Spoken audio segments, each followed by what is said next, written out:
Hello, and welcome to this latest edition of Represent NYC on the Manhattan Neighborhood Network. I'm Eric Friedman, and I'm the Assistant Executive Director for Public Affairs at the New York City Campaign Finance Board. It's really great to be here with you again to talk yet more about this year's historic city elections.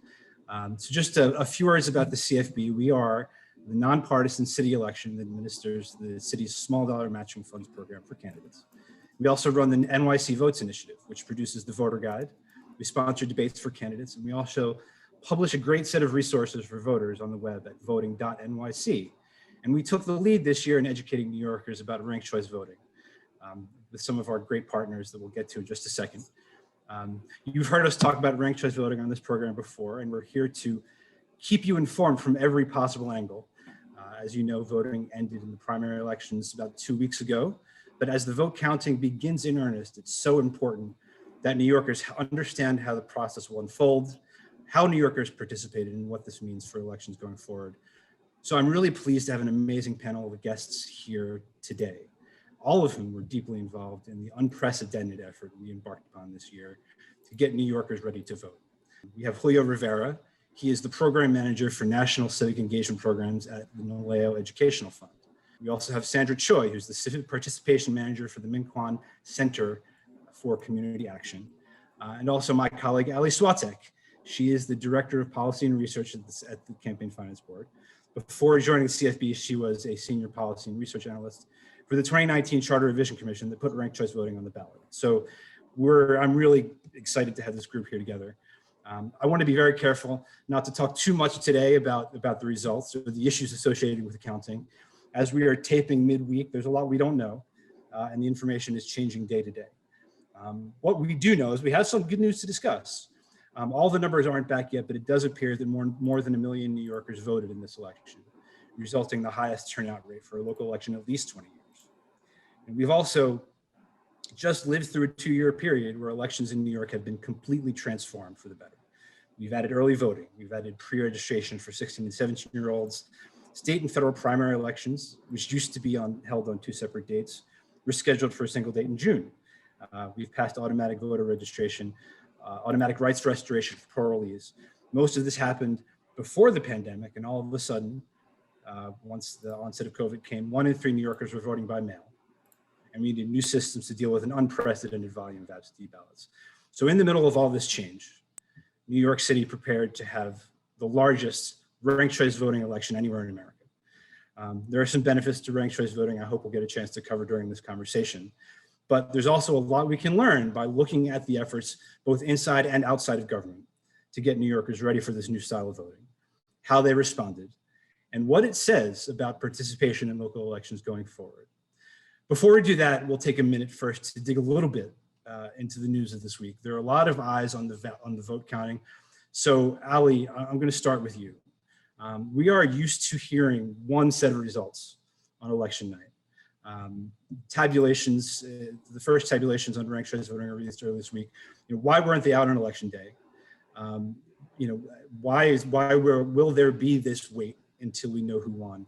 And what are the steps that need to happen between now and when we will finally know the certified winners of this election?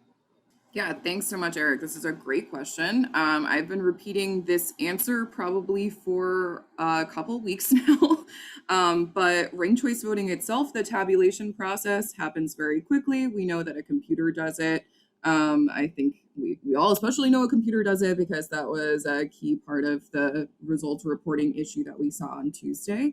But it happens very quickly. What we're waiting on is the absentee ballots to be counted, and that's why we don't have a full picture of the results on election night.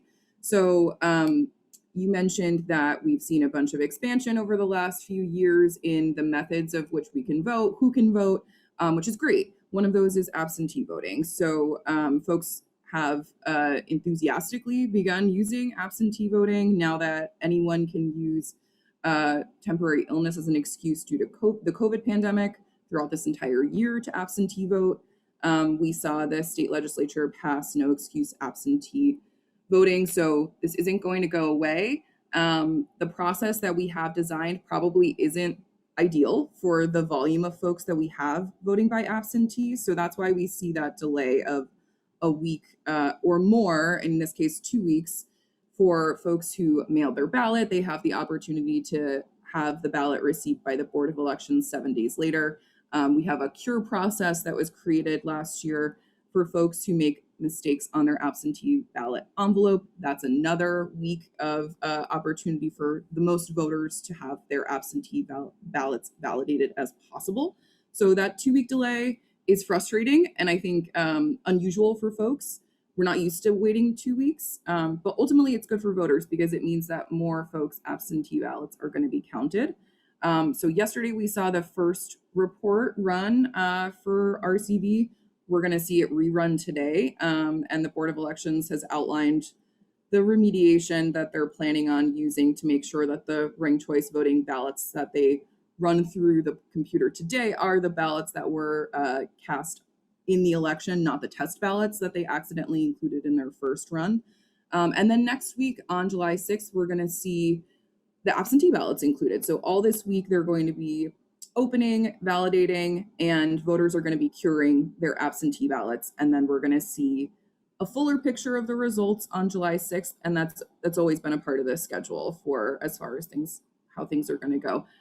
But it is unusual. So we're repeating it for folks just for the sake of getting as much information out there as possible, because this isn't the way that we're used to doing elections necessarily.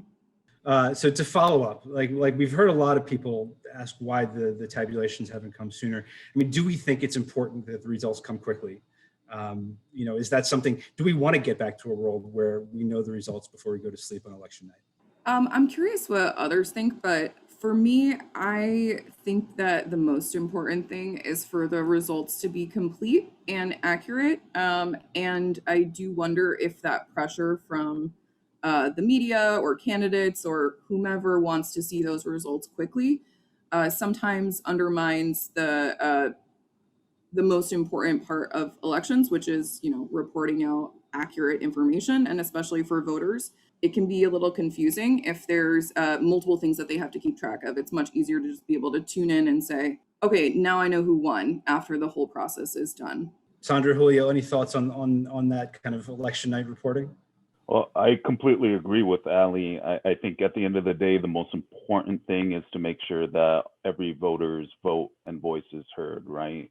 So that takes precedence over whether or not we get election results the day of. So we're dealing in a new reality. I think Allie's absolutely right about that as well, right? Folks aren't used to this. They're not used to the way. I'm actually here in California today, and that's a culture here, right? It's not unusual for it to take a couple of weeks to find out who won an election. So that's just really, I think, the new reality that we're going to experience in New York that folks need to get used to. But when we start to provide new options, making it easier for folks to vote, making it easier for them to be able to cure their ballot if there is an issue on it, right? We're making sure that every vote is counted, and that just takes time. So we always like to remind our community members as well that this is just part of the process. It can take a little bit of time, but we need some patience because we want to make sure that we're getting the accurate result to report. So, Sandra, I sort of mentioned kind of earlier on, we had, I think, an incredible level of engagement from voters in this election. This was, again, the biggest turnout in a primary we've had in a generation. Can you talk about what was different about this election that helped perhaps generate all that interest and excitement? Thanks, Eric, for that question. I think a lot of voters understood that this was a really important election. It's probably the most important local election of this decade, this generation, because of the sheer number of open seats there were. Of course, all the citywide seats and also the open city council seats as well. And I think also there was a lot of excitement about this being the city's first ranked choice voting election, which also helped turn out more voters to the polls. When we spoke to our community members about what ranked choice voting means for the future of New York City local democracy, a lot of folks said that, it makes elections more dynamic and it makes it worth participating. Julio, do we think voters were engaging with this election differently because of ranked choice voting? And what types of messaging were most effective to the voters you were speaking to get ready for this election?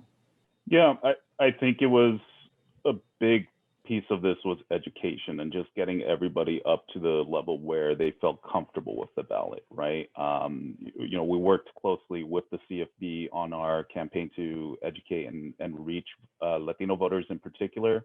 And part of their research showed that folks just need they need a basic understanding, but that really ranking is an intuitive thing that folks are familiar with doing every day, right? It's just using it in a new medium, using it when they go to vote. So for us, the most important thing was just getting that information to voters, right?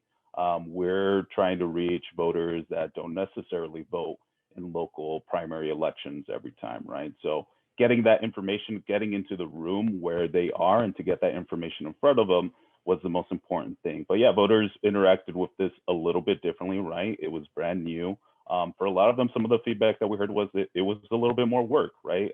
You're not just voting for one person, if you have 5 options, right? That's a little bit more research that they have to do. So giving them this information, getting them the resources to go to the CFB's website and look at the voter guide and find out information on their candidates.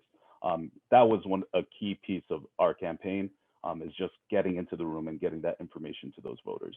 Sandra, I know that MinKwon, your organization did some research on how to best kind of engage and explain this new way of voting to folks with limited English proficiency, specifically folks who speak those Asian languages. I wonder if you could talk a little bit about that. Yes, thank you. So we knew that New York was going to become the largest community, and I think you said the world, you claimed the world, so let's go with that. New York City will become the largest community in the world to introduce ranked choice voting, and because New York is a city of immigrants, we know, like in the borough of Queens, we know more than 50% of our population is foreign born. We knew that making sure that our community members knew about ranked choice voting, preparing them for this new way of voting was going to be really important. So very early on, we worked with 2 national democracy organizations, Democracy Rising and More Equitable Democracy, and we partner with another local immigrant advocacy group, New York Immigration Coalition. So together we worked on a report, organizing focus groups in Bangla, Arabic, Korean, Mandarin, and Cantonese, mouthful. So we work with these language communities to understand how they learned ranked choice voting, what kind of messaging, what kind of education methods might be most effective in helping mobilize them, helping prepare for ranked choice voting elections.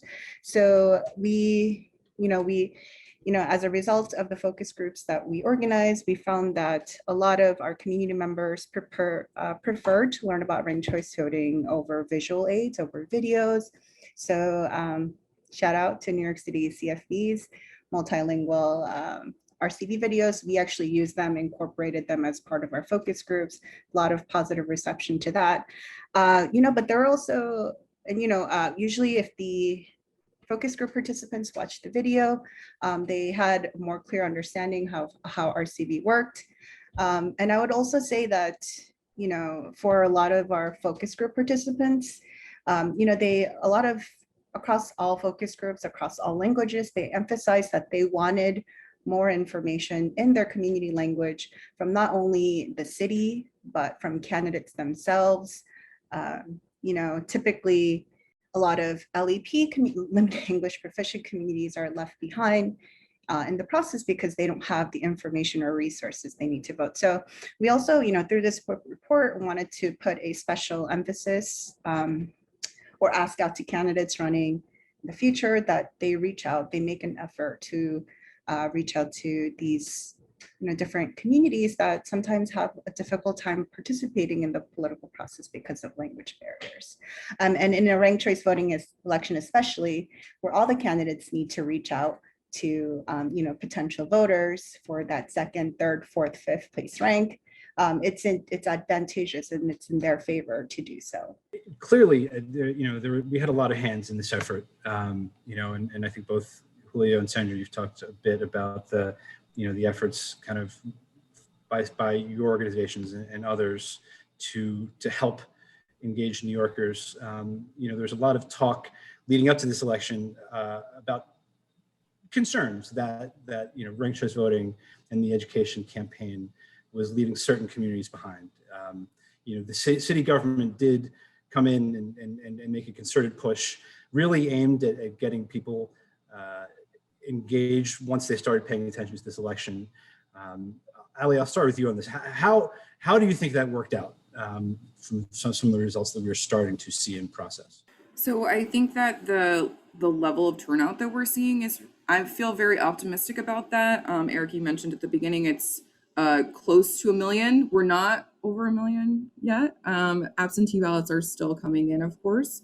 But that's a very large turnout for a local election.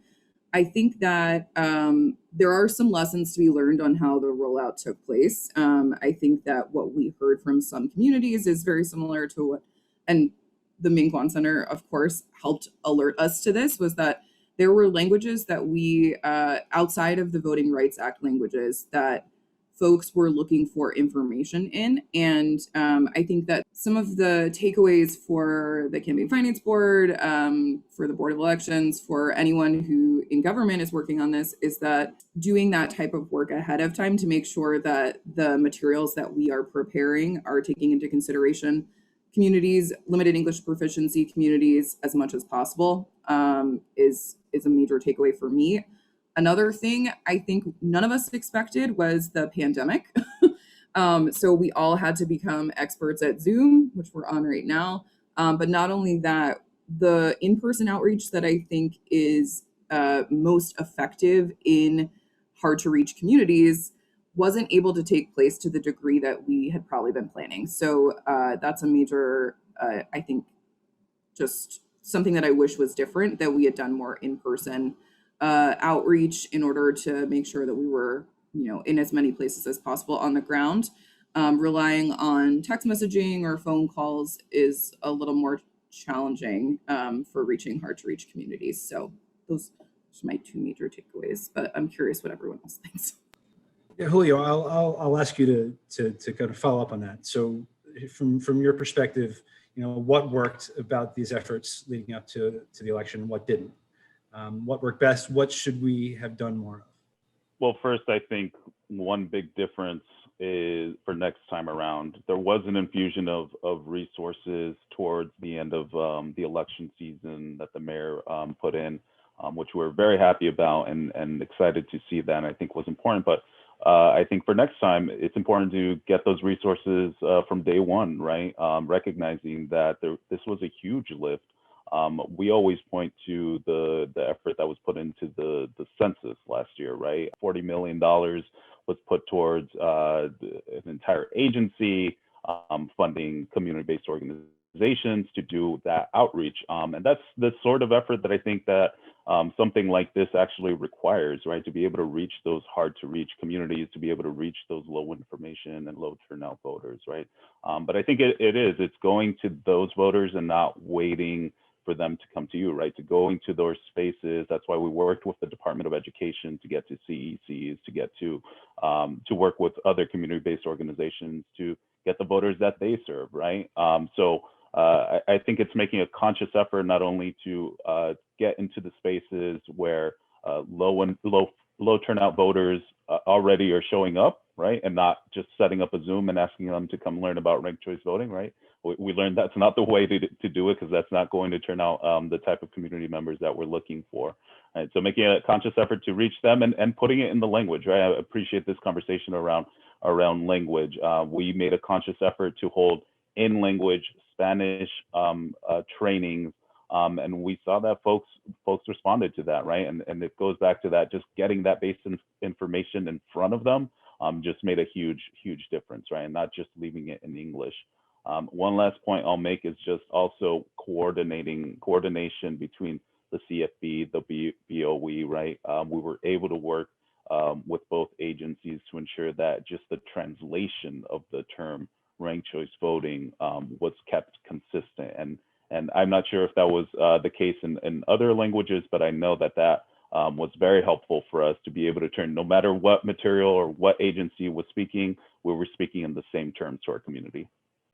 Yeah, I agree. And just from my personal observation, the level of coordination that we had both inside and outside of government together with kind of non-governmental, nonprofit sector was unlike anything that I've personally experienced, having been through now 4 or 5 citywide elections here at CFB. Sandra, let me ask you the same question. What do you think worked well in this election in terms of outreach? What didn't? What should we have been doing more of to do even better? I think, a lot of what Allie and Julio already said, I, agree with. I think it would have been more effective if we were more proactive rather than reactive. I know there was a last minute commitment to resources, and a lot of us, we're trying to put together a plan so that we can, maximize the impact with the resources we were given. There are over 700 languages spoken in New York City. The VRA protects 4 of those languages. And so, thinking about how we expand language access, I know CEC, CFB, everyone made an effort to do language work outside of, Korean, Chinese, Bangla, and Spanish. But, understanding that there are over 700 languages spoken, and if we really want to build the most inclusive democracy in the world, how do we make sure language justice is central to all of our work? And I agree, organizing Zoom webinars, not a great plan. People don't want to spend 30, 45 minutes learning about ranked choice voting. I think it's really, for us, we organized the early voting Ranked Choice Voting Week of Action.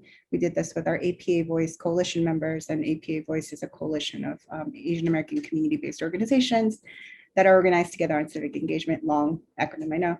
So APA Voice and MinKwon, we organized a week of action around New York City. And we organize fun events, interactive events, where our community members can learn about ranked choice voting in their language. I think we organized Family Day in Chinatown. We partnered with a Momo food truck out in Jackson Heights. And I think having in-person events, going to where the community members are, meeting them with music and food and, things that are important to them, that helped a lot in kind of sharing time with them on why ranked choice voting is important and how they can prepare for the June election. Yeah, so Sandra, you mentioned, a few things. Certainly, the in-person events that I think people started getting used to having over the last few months as we seem to turn the corner on the pandemic. But also, your point about language access, I think, is really important. We've focused on those 4 languages covered by the Federal Voting Rights Act: Spanish, Chinese, Korean, Bengali. But as you pointed out, we are such an incredibly diverse city. Folks from all over the world make their home here in New York City. And we could be doing better. Allie, I wonder if you could point to some examples of cities or states out there around the country that are doing this really well. So I will just say, I don't think that we're the largest jurisdiction in the world, because Australia uses ranked choice voting and they're larger, but I love the New York energy of saying that. So we are by far the largest jurisdiction in the country to use it, though. Maine has, I think, like 1.5 million people. That's just one borough in New York. So we are the largest jurisdiction in the country that's used it. We're probably the most diverse in the world. I think that's not crazy to say. So looking for comparison points was a little challenging for how other jurisdictions in the United States reached out to different communities. We're not really talking 700 languages. We're talking maybe they have 100 spoken in their city. And that's not to say San Francisco is very diverse, so is Minneapolis, but not to the volume that we are in New York. We have so many people. So I think that was challenging at the beginning and we sort of had to choose our own adventure there to some extent and carve out our own path.